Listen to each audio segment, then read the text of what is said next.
Nagsimula ang pelikula sa Los Angeles, California, kung saan ang isang magandang dilag ay nag-e-enjoy sa kanyang oras ng mag-isa sa kanyang bagong bahay. Sa kabila ng pamumuhay ng mag-isa, gustong-gusto ng dalagang ito na ibahagi ang kanyang buhay sa social media, kaya normal lang sa kanyang mga device na nag-uumapaw sa mga mensahe sa buong araw. Gayunpaman, nagsimula ang problema nang nakuha ng isa sa mga tagahangang yun ang kanyang pribadong numero, at sinimulan siya nitong guluhin palagi. Naniniwala ang babae na isa lang itong prank ng kanyang kasintahan, kaya nagpasya siyang tawagan ito para hilingin sa kanyang huminto, ngunit wala itong ideya kung ano ang sinasabi niya, at dito na talaga siya nagsimulang matakot. Lalong lumaki ang sitwasyon nang makatanggap siya ng isa pang tawag mula sa stalker, na sa pagkakataong ito ay tila pinagmamasdan na siya, dahil inilarawan niya ang suot niyang damit. Ang takot na dalaga ay nagbantang tatawag ng pulis, ngunit huli na ang lahat. Nasa loob na ng bahay ang lalaki at nasa panganib ngayon ang kanyang buhay. Tumakbo siya sa kanyang kwarto at nilock ang pinto, kung saan tumawag siya ng pulis, na aabuti ng ilang minuto bago makarating, oras na wala sa kanya dahil ang intruder ay sinisira na ang pinto. Makalipas ang ilang segundo, walang awang binugbog ang dalaga hanggang sa mamatay siya, habang ang killer naman ay hindi mapigilan ang pagtawa. Makalipas ang ilang oras, naging crime scene ang bahay ng dalaga, ngunit nagawang makatakas ng killer. Nang mapatay ang isa pang biktima, tinawag siya ng awtoridad bilang copycat killer, at ito na ang ika-6 na biktima na natagpo ang patay sa mga nakaraang taon. Si Detective Nelson ang namamahala sa investigasyon, ngunit sa nakalipas na taon, wala siyang naging solid progress sa paghuli sa killer. Sa kabilang banda, mas agresibo na si Detective Gibson, at binigyan siya ngayon ng libreng kapangyarihan ng kapitan upang gamitin ang lahat ng paraan na kailangan para mahanap ang killer bago pa siya pumatay ng iba. Samantala sa himpapawid, ipinakilala sa atin si Keith, ang asawa ng isa sa mga biktima ng killer na nakakaramdam ng pagkabalisa dahil sa matinding turbulence na nararanasan ng eroplano. Dahil sa kamakailang pagkamatay ng kanyang asawa, normal lang na paminsan-minsan ay nakikita siya ni Keith sa kanyang isipan kapag siya ay kinakabahan o natatakot. Siya ang kanyang buhay at ngayon ay nag-iisa na lang siya kasama ang kanyang anak na babae. Makalipas ang ilang minuto, kailangang lumapag ng eroplano dahil sa masamang panahon, na iniwan si Keith na na-stranded sa New Jersey at hindi alam kung kailan maipagpapatuloy ang kanyang flight pabalik sa Los Angeles. Pagkatapos mag-iwan ng mensahe para sa kanyang anak, umupo si Keith sa waiting area. Samantala sa Los Angeles, ang anak ni Keith na si Alexis ay sumusunod sa kanyang mahigpit na training routine. Pinilit siya ng kanyang ama na kumuha ng mga self-defense classes matapos patayin ang kanyang ina noong 1 taon. Bagamat noong una ay kumontra si Alexis dahil siya ay isang spoiled na anak, ito ay isang paraan ng pakikipag-bonding sa kanyang ama at pagtulong sa kanya na maibsan ang pagsisisi na nararamdaman ni Keith dahil wala siya doon upang protektahan ang kanyang asawa. Sa kabutihang palad, pagkaraan ng ilang buwan, nagsimulang masiyahan si Alexis sa pagsasanay at natuto ng higit pa kaysa sa naituro sa kanya ng kanyang ama. Marami siyang natutunan at sa isa niyang pakikipag-away sa isang babae sa paaralan, humantong ito sa pagpapadala ni Alexis sa kanya sa ospital dahil sa concussion, kaya naman nasa ilalim siya ng house arrest sa nakalipas na 6 na buwan.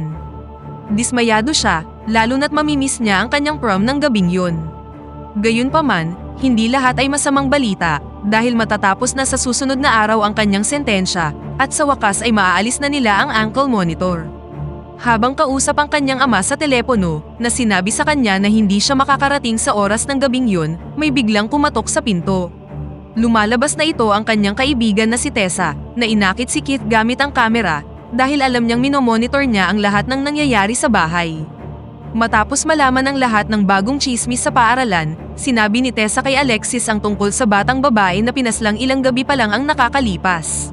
Binanggit din ni Tessa na ang killer ay gumagamit ng mga chat forum upang mahanap ang kanyang sunod na biktima. Dahil sa takot sa balitang ito, medyo kumalma si Alexis nang sabihin niya kay Tessa na mas marami pang kamera ang nilagay ni Keith sa bahay at palagi siya nitong binabantayan. Kalaunan ng gabing yun, naglaan ng ilang sandali si Alexis upang pumunta sa mga chat forum at nakibalita sa mga pinakabagong chismis mula sa kanyang mga kaibigan. Samantala, may nakitang clue ang pulisya tungkol sa sasakyang ginamit ng killer, at kung makakahanap sila ng security footage mula sa paligid ng bahay ng biktima, posibleng makuha nila ang mukha nito mula sa mga recording. Sa lahat ng mga biktima na nakalarawan sa dingding ay isa lamang ang nakaligtas, kaya nagpasya ang mga detective na tawagan siya muli upang makita kung may naaalala siyang mahalagang bagay noong gabing inatake siya sa bahay. Samantala, saglit na tinanggal ni Alexis ang kanyang headphone at nakarinig ng ingay na nagmumula sa kusina, kaya't pumunta sa ibaba ang matapang na dalaga para tingnan ito. Sa kabutihang palad, lumalabas na ito lang ang kanyang boyfriend na si Chris, na napagod na sa pagtawag sa kanya dahil hindi naman siya sumasagot, kaya hiniling niya kay Kit na i-unlock ang pinto. Ngayong kasama na niya ang kanyang kasintahan, makakapag-relax na si Alexis at magkakaroon ng mas kaaya-ayang gabi, na iniwan ang katotohanang wala siya sa prom. Pagkaraan ng ilang sandali, tumawag si Keith para i-check ang kanyang anak at para paalalahanan si Chris na meron na lang siyang natitirang 15 minuto para sa kanyang pagbisita at huwag siyang sumubok ng anumang kalokohan dahil nakikita niya ang lahat. Nang wala na ang kanyang kasintahan, si Alexis ay labis na na-bored at nauwi sa pagkakatulog niya sa harap ng telebisyon. Makalipas ang isang oras, nagising siya sa isang sigaw na nagmumula sa telebisyon. Pagkatapos nito, tinawagan niya si Chris upang saglit na makipag-chat bago bumalik sa higaan. Habang natutulog ang kanyang anak na babae, nakatanggap si Kit ng isang notification sa kanyang telepono na ipinapakita ang isang nakahood na lalaki sa likod ng bahay. Sa pagkadesperado, sinubukan niyang bigyan ng babala ang kanyang anak, ngunit iniwan nito ang kanyang telepono sa sala at hindi siya marinig, kaya nag-iwan siya ng mensahe at ibinaba na ang tawag. Pagkatapos ay sinubukan niyang tawagan ng pulisya ngunit namatay ang kanyang telepono dahil wala na itong baterya na naging sanhi ng kanyang pagpanik. Bumangon siya sa upuan at nagsimulang manghiram ng telepono sa ibang mga pasahero at pagkatapos mawala ng mahalagang segundo habang sinusubukang hikayatin ng isang flight attendant na pahiramin siya ng charger, si Keith ay nasa peak na ng kanyang stress. Samantala sa bahay, nagising si Alexis upang hanapin ang kanyang telepono at nakinig sa babala ng kanyang ama tungkol sa intruder. Gayunpaman, hindi niya ito sineryoso at tinawagan ang kanyang nobyo para sabihin sa kanya na hindi gumana ang trick ng pagdiskonekta sa wifi at nakita ng kanyang ama si Chris na pumasok sa backdoor pagkatapos ng visiting hours. Kahit na pumunta doon si Chris kanina, ang lalaki sa kamera ay naka-hoodie at si Chris ay wala, kaya ang killer ay talagang nasa bahay at si Alexis ay nasa panganib. Nang sa wakas ay makakonekta na muli si Kit sa kanyang anak, inamin ni Alexis na si Chris ang pumasok sa backdoor, kaya walang dapat ipag-alala. Pagkatapos nito, tila mas relax na si Keith at naglaan ng ilang sandali upang pasalamatan ang flight attendant na si Beverly para sa kanyang tulong. Gayunpaman, ang killer ay gumagala pa rin sa paligid. Hindi niya ginalaw si Alexis dahil napansin niya ang ankle monitor nito, ngunit ngayon ay nabaling ang kanyang atensyon sa kakauwi lang na si Tessa. Pagdating doon, nakatanggap si Tessa ng tawag mula sa killer na sinubukang paglaruan siya ng kaunti. Ngunit ibinaba niya ang tawag at nagsimulang kausapin si Alexis sa chat tungkol sa sayaw sa prom. Habang nakatuon si Tessa sa pag-type ng bawat detalye ng party sa mensahe, pumasok na ang killer sa kanyang tahanan at ngayon ay nasa malubhang panganib na siya. Sa bahay ni Alexis, hindi siya makatulog, kaya nagpa siya siyang tingnan ang mga lumang larawan ng kanyang ina bilang paraan para maramdamang malapit siya sa kanya at naalala ang magagandang sandali na pinagsaluhan nila. Sa kabilang banda, nakatanggap si Tessa ng isa pang tawag mula sa killer na nagpadala sa kanya ng ilang mga larawan na nagpapatunay na nasa loob siya ng kanyang bahay. Ilang sandali pa, makikita si Tessa na ipinaglalaban ang kanyang buhay. Pagkatapos ng ilang matinding segundo ng pakikibaka, sa huli ay nadaig siya ng lalaki at binugbog siya hanggang sa mamatay. Pagkatapos ay itinapon ng killer ang katawan ni Tessa sa swimming pool, bago bumalik sa bahay ni Alexis, at nagsimulang sumulat sa kanya sa pamamagitan ng chat upang takutin siya at gawing mas nakakaaliw ang pagpatay. Si Alexis, na hindi nagpakita ng anumang takot, ay sinabi sa kanyang kasintahan ang tungkol sa mga kakaibang mensahe na natatanggap niya. Makalipas ang ilang minuto, nakatanggap siya ng tawag mula sa killer, at nagpanik nang i-announce ng security system na nabuksan na ang pinto ng garahe. Armado ng pamalo, pumunta si Alexis sa garahe, ngunit natagpuan lamang niya ang isang ligaw na pusa. Isinara niya ang pinto bago bumalik sa living room at naniniwala siya na isa lang itong prank ng kanyang mga kaibigan. Samantala, inimbestigahan ng pulisya si Sarah, ang tanging nakaligtas sa mga pag-atake, ngunit wala siyang sinabing mahalagang bagay dahil nakaligtas siya dahil lang sa swerte.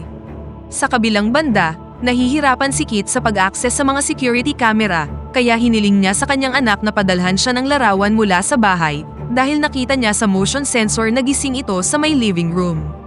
Sa larawang ipinadala, nakita ni Keith ang killer at muli siyang nagpanik. Sa kabutihang palad, nandoon si Beverly at nang makita niya ang larawan, agad niyang ginamit ang emergency phone ng eroplano upang agad na ialerto ang mga pulis.